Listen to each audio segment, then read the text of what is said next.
जय हिंद, जय भारत।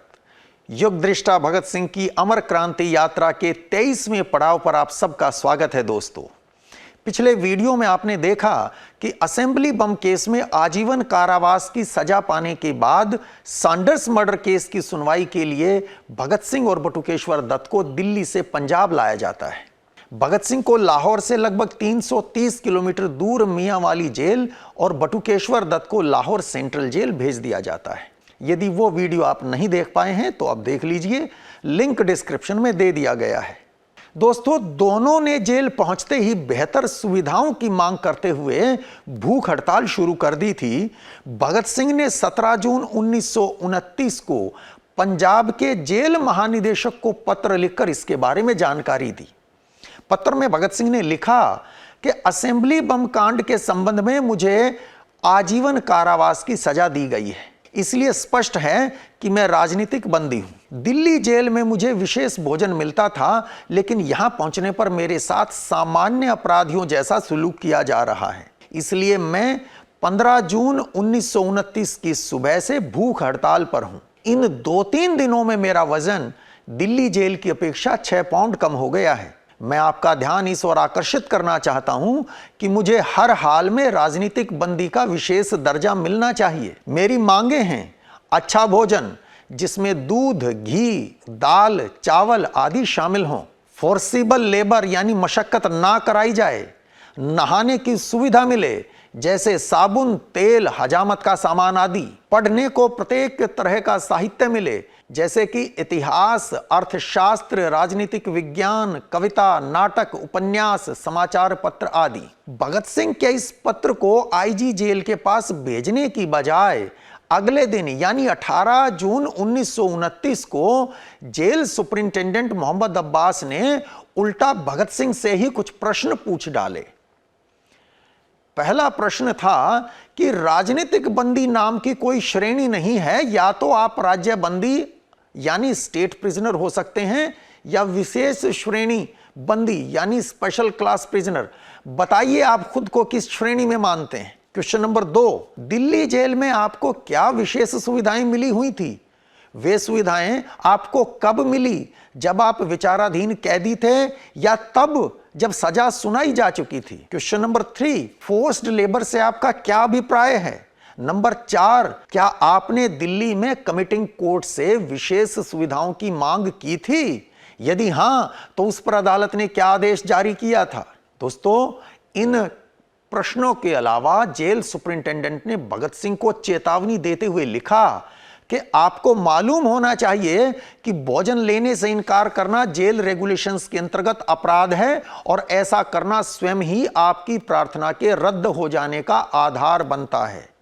मेरी आपको सलाह है कि पहले कानून का सम्मान कीजिए, फिर अपनी मांगें रखें। दोस्तों, भगत सिंह ने 19 जून को पत्र लिखकर जेल सुपरिंटेंडेंट के इन प्रश्नों के उत्तर दिए। और यह बता दूं कि भगत सिंह का यह पत्र आज पहली बार किसी पब्लिक प्लेटफॉर्म पर आ रहा है।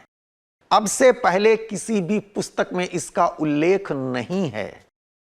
भगत सिंह ने लिखा 19 जून 1929 के अपने इस पत्र में, नंबर 1, कि मैं एक राजनीतिक कैदी हूं। मुझे नहीं पता विशेष श्रेणी के कैदियों को क्या सुविधाएं मिलती हैं।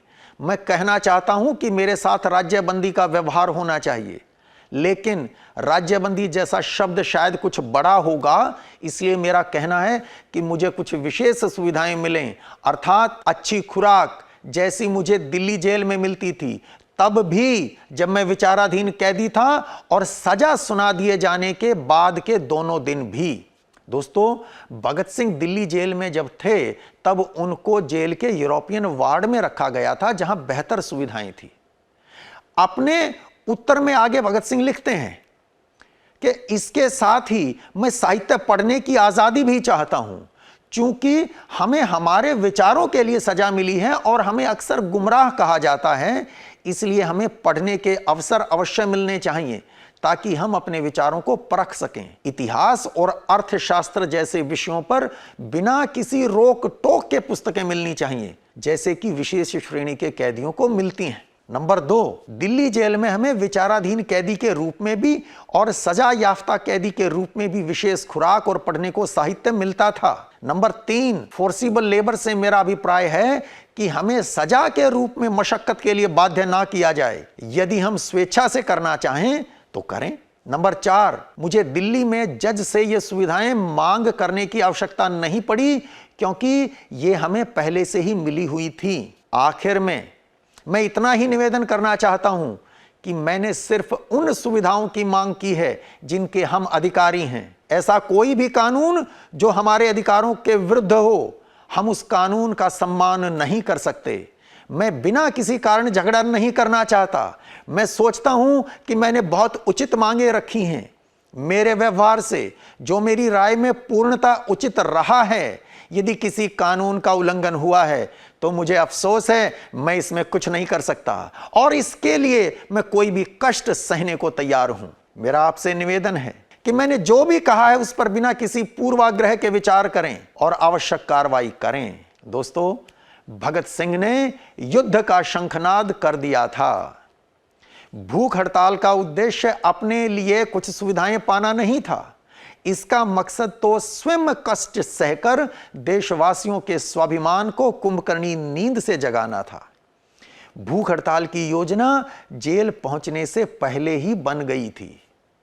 यह संघर्ष पूर्व नियोजित था। इसका प्रमाण है कि भगत सिंह ने मियांवाली जेल से जेल महानिदेशक को भूख हड़ताल के बारे में 17 जून को पत्र लिखा। उनसे 330 किलोमीटर दूर लाहौर सेंट्रल जेल में बटुकेश्वर दत्त ने भी उसी दिन यानी 17 जून को ही भूख हड़ताल के बारे में जेल सुपरिंटेंडेंट को पत्र लिखा। उनके उस महत्वपूर्ण पत्र के भी कुछ अंश देख लीजिए। और ये पत्र भारत की आजादी के संघर्ष के बेहद अनमोल दस्तावेज हैं, लेकिन इनको इतिहास में वो स्थान नहीं दिया गया जिसके ये अधिकारी थे। हमारा उद्देश्य दोस्तों, भारत मां के उन वीर लाडलों के महान आदर्श और संघर्ष के स्वर्णिम इतिहास को जन जन तक पहुंचाना है। अपने पत्र में बटुकेश्वर दत्त लिखते हैं कि असेंबली में बम फेंकने के बाद लॉर्ड इरविन ने अपने भाषण में कहा था कि ये बम किसी एक व्यक्ति की ओर नहीं बल्कि एक संस्था पर फेंके गए हैं। फिर सेशन जज मिडल्टन ने अपने फैसले में लिखा कि ये लोग अदालत में इनकलाब जिंदाबाद के नारे लगाते हुए आते थे, जिससे साफ पता चलता है कि ये किस तरह के विचारों के हैं। इन्हीं तरह के विचारों को प्रचार से रोकने के लिए मैं इन्हें आजीवन कैद की सजा देता हूं। ऐसा लिखा था सेशन जज मिडल्टन ने असेंबली बम केस के फैसले में। बटुकेश्वर दत्त आगे लिखते हैं अपने पत्र में कि जब कोई यूरोपियन अपने स्वार्थ के लिए कानून तोड़ता है तब जेल में उसको सब तरह की सुविधाएं मिलती हैं। उसे बिजली वाला हवादार कमरा, सबसे अच्छी खुराक, दूध, मक्खन, डबल रोटी, गोश्त आदि और अच्छे कपड़े मिलते हैं। लेकिन हम राजनीतिक कैदियों को ये सुविधाएं नहीं दी जा रही।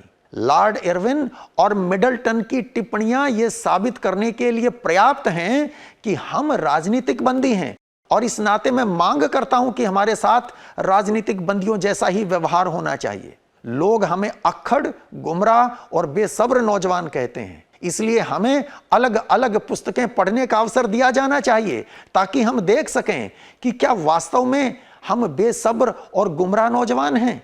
दोस्तों, दोनों के पत्रों में आपने समानता देखी जो साबित करती है कि भूख हड़ताल का निर्णय दोनों साथियों ने जेल में पहुंचने से पहले ही कर लिया था, क्योंकि उन्हें पता था कि भारतीय राजनीतिक बंदियों को जेल में कितनी बुरी तरह से ट्रीट किया जाता है और इस दशा को बदलने के लिए ही यह भूख हड़ताल की गई थी। जेल पहुंचकर वहां का खराब खाना देखकर यदि निर्णय लिया होता तो बिना एक दूसरे से मिले यह कैसे संभव था कि एक ही दिन दोनों भूख हड़ताल शुरू करें और एक ही दिन सरकार को नोटिस दें और एक जैसी भाषा हो। 10 जुलाई को भगत सिंह और बटुकेश्वर दत्त की मुलाकात बोस्टल जेल में बंद बाकी साथियों से हुई। उस मुलाकात के दौरान क्या हुआ, उसके बाद क्या हुआ, यह जानने के लिए कीजिए थोड़ा सा इंतजार। आज इस अमर क्रांति यात्रा को यहीं विराम देते हैं। आशा है इस वीडियो में दी गई जानकारी आपको रोचक लगी होगी। इसे अधिक से अधिक शेयर कीजिए ताकि मां भारती के उन वीर सपूतों के त्याग और बलिदान की गाथा जन जन तक पहुंच सके। चैनल को यदि अभी तक सब्सक्राइब नहीं किया है तो प्लीज कर लीजिए और अपने विचार, अपने सुझाव कमेंट बॉक्स में लिखकर जरूर भेजिए। जय हिंद, जय भारत।